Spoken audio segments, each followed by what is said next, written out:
엄청난 하중이 가는 곳에 그렇죠. 힘줄이라 찢어져 버려요. 잘못하면 시즌 아웃도 될 수 있겠네요. 아웃되고 선수 생명에도 그렇죠. 이르잖아요. 그래서 좋아지려면 체외 충격파. 근데 이게 또 엄청 아파요. 치료 비용이 비싸죠. 최신형 고가 장비의 경우에는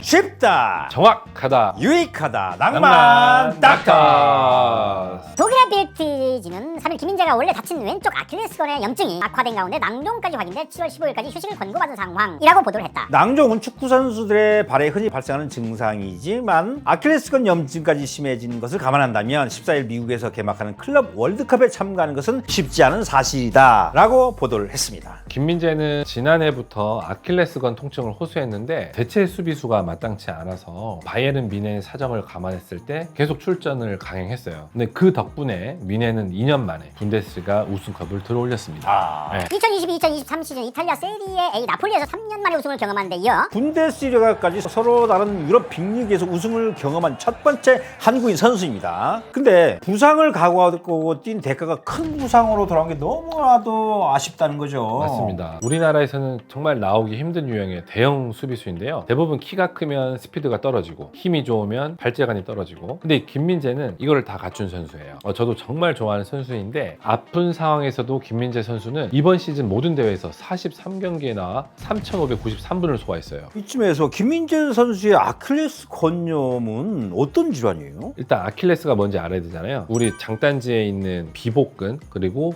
가자미근 끝단이 종골 끝에 붙는 부분에 합쳐지면서 발생하는 삼각근이라고 하는 그 아킬레스근의 염증성 과정이 생기는 건데 아킬레스 건염 또는 아킬레스 건병증이라고 합니다. 붙지는 않고 염증만 있는 거를 건염이라고 그러고 근육 자체가 푸석푸석하게 부으면서 붙는 거를 건병증이라고 합니다.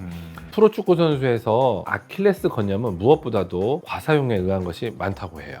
과사용을 안 할 수가 없잖아요. 과사용을 안 할 수가 없죠. 반복적인 전력 질주, 점프, 가감소, 축구하다 보면 어쩔 수 없이 나오는 동작들이잖아요. 네. 이런 게 원인이 되었던 것 같아요. 네, 맞습니다. 적절한 회복 없이 훈련과 경기가 이어지게 되면 건 조직의 과부하가 걸려서 건병증이 발생할 수 있습니다. 특히 축구화의 경우는 쿠션이 부족하잖아요. 그쪽에 고무나 이런 게 아니고 스파이크가 있잖아요. 그것 때문에 조금 충격 흡수가 덜 되지 않느냐. 그래서 아킬레스건에 가해지는 충격을 더 클 수밖에 없고 부상 위험이 더 높을 수밖에 없습니다. 신발 밑창이 족부 질환과 왜 연관이 있는지 여러분 말씀드렸던 거 기억나시나요? 못 보신 분들 있잖아요. 의사가 절대 안 신는 신발 3가지 한번 보고 오시면 됩니다.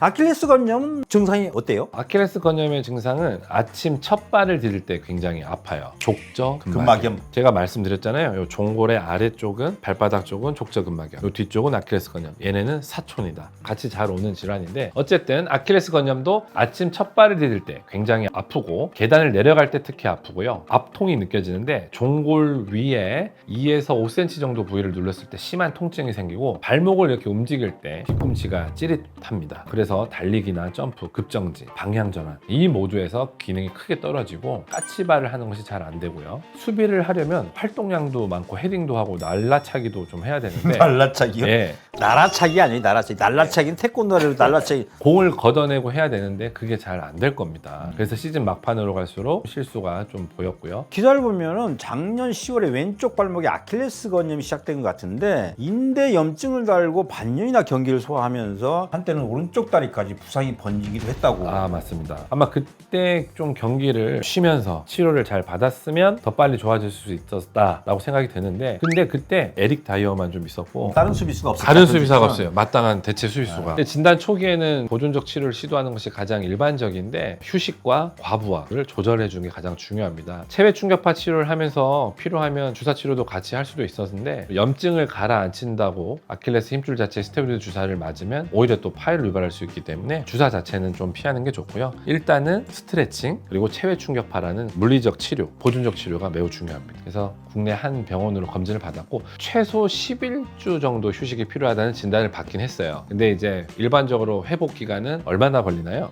회복 기간 전 축구를 좋아하긴 하지만 왜 물어봤냐면 아킬레스 건염 사실 일반적으로 생각할 때 별거 아니라고 생각하잖아요. 근데 운동 선수들의 아킬레스 건염의 회복 기간은 아킬레스 건통증으로 보고된 부상 중 25%는 4주 초과의 결장에 해당된다고 합니다. 그럼 구단 쪽에서 상당히 심각한 상황이 너무 심각한 거고, 제가 치료를 해본 입장에서는 사실 사주도 부족해요. 저 사주는 선수니까 빨리 이제 뛰게끔 하려고. 팀을 위해서 해서 사준 거지, 일반적으로 6주에서 길면 몇 개월 정도의 보존적 치료와 재활 치료를 하게 하고요. 정말 심한 경우에는 6개월에서 1년 이상 소요되기도 합니다. 왜 그러냐면 제대로 치료를 안 하고 조금만 좋아져서 바로 사용을 해버리면 다시 도루묵으로 부어오르고 아파요. 근데 그거가 조금 더 넘어서면 우리 의사 선생님들은 파열이 된다는 걸 알고 있거든요. 다른 부분들은 염증이 있어도 잘 파열을 안 하는데 아킬레스건은 엄청난 하중이 가는 곳에 그렇죠. 힘줄이라 염증이 지속되는 거를 계속 방치하면 찢어져 버려요.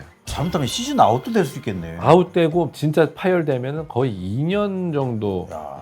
근데 운동선수가 2년을 못한다? 이거는 그냥 선수 생명에도 연장. 그렇죠. 이렇게 오래 걸리는 이유는 아킬레스건 자체가 혈관의 분포가 적어요. 중요한 두 가지의 혈류 공급이 있어요. 아킬레스 근육 가운데로 들어가는 엔도테넌, 바깥쪽으로 싼다해서 파라테넌. 근데 이들의 혈류 공급이 매우 적어요. 왜요? 그렇게 만들어놨어요. 아. 이상하게. 아킬레스 건염은 완전한 경기력 회복을 위해서는 약간 보수적으로 충분한 재활 기간을 갖는 것이 바람직합니다. 한 연구에서는 어느 정도 회복하고 경기에 복귀했더라도 동일한 증상 없이 한 시즌을 온전히 치른 거를 보고 나서야 너 완전히 회복됐어, 증상 완치 진단을 내준다고 합니다. 김민재 선수의 그 부상이 생각보다 굉장히 큰 거였네요. 그렇다니까요. 그래서 선수가 아닌 일반인들도 이게 한번 걸리면 쉽게 좋아지지가 않아요. 근육 파열이 치료가 차라리 더 빠를 수도 있어요. 근육은 혈관이 다량으로 지나가니까 치료 속도도 빠르고 그 영양이나 세포들도 많아서 근막이랑 건, 힘줄 이런 부위랑은 달리 치료가 빠른데, 어쨌든 이 아킬레스건은 힘줄이기 때문에 치료가 좀 오래 걸립니다. 그래서 좋아지려면 체외 충격파 한다고 아까 말씀드렸는데, 근데 이게 또 엄청 아파요. 계속 충격을 주면서 때리면서 치료를 하는 거라 아프니까 또 중간에 치료를 포기해버리는 분들도 되게 많거든요. 그래서 아프다고 다시 또 진료실로 와요. 그럼 제가 또 물리치료에서 전화를 하네? 조금만 살살 치료. 물리치료사에서 원장님 이거 너무 쌀쌀 치면은 치료가 안 되는, 어쨌든 좀 적당히 눈치 봐가요. 상황이 그러잖아요 지금. 살살. 체외 충격파 안 그래도 아픈데 때리는데 또 때리고, 아프다고 말하면 또 아프다는 걸 찾아서 더 때리고, 진짜 고문당하는 이런 거구나. 이건 정말 치료가 되는 건가 하는 생각도 들 거 아니에요 이게. 제일 중요한 건 심각해지지 않게끔 진단받고 빠른 치료를 통해서 낫는 게 제일 중요한데요. 어쨌든 충격파 치료는 손상된 병변에 충격 에너지를 전달해서 혈류량을 증가시켜서 메타플레지아라고 정상 조직이 나쁜 조직으로 화생된 거를 충격파를 주면 다시 정상 조직으로 바뀌어요. 정상 조직으로 회복 능력을 촉진시키는 게 이 체외 충격파거든요. 그래서 우리 몸이 스스로 회복할 수 있도록 자극을 주는 방식이라고 생각하면 좋고요. 근데 문제는 항상 제가 말씀드리지만 치료 비용이 비싸죠. 그쵸, 또 비급여라서 조금 가격이 있는데 지역이나 병원이냐 의원이냐 그리고 장비에 5천만 원짜리 썼느냐 6천만 원짜리 썼느냐 따라서 가격에 영향에 미치는데요. 최신형 고가 장비의 경우에는 체외 충격파 한 부위당 1회 치료 비용이 10에서 15만 원 정도 되는 경우고, 약간 중저가일 때는 한 8만 원, 그다음에 좀 저가의 그런 체외 충격파를 썼을 때는 한 5만 원. 그럼 환자분들께서 그거 알아보고 해야 되겠네요. 그러니까 저희가 홈페이지에 이런 체외 충격파다 뭐 이렇게 다 올려주는 경우도 있습니다. 실비보험도 적용이 돼요? 네, 실비보험 적용이 되는데 2017년도 4월부터 실비보험 청구 대상이 되었어요. 단 이제 의료적으로 필요성이 인정되어야 하고 통증 치료 목적으로 특정 질환으로 진단을 받은 경우에만 합니다. 그래서 증상이나 진단에 따라서 주치의 선생님과 진료를 먼저 보시고 처방에 따라서 정하시면 되겠고요. 인터넷에 보면 아킬레스 건염에 좋다고, 통증이 있더라도 스트레칭을 계속 해주는 게 나아요? 아니면 하지 않는 게 좋아요? 통증이 있을 때는 피해야 돼요, 무리한 스트레칭은. 그래서 통증이 없거나 경미할 때 천천히, 빠르게 말고 천천히 스트레칭을 해주면 좋고요. 무리하게 스트레칭을 하면 손상을 더 추가적으로 일으키는 거기 때문에 하면 안 됩니다. 부드러운 자가 마사지나 폼 롤러를 사용해서 종아리 근육을 풀어주는 것도 큰 도움이 됩니다.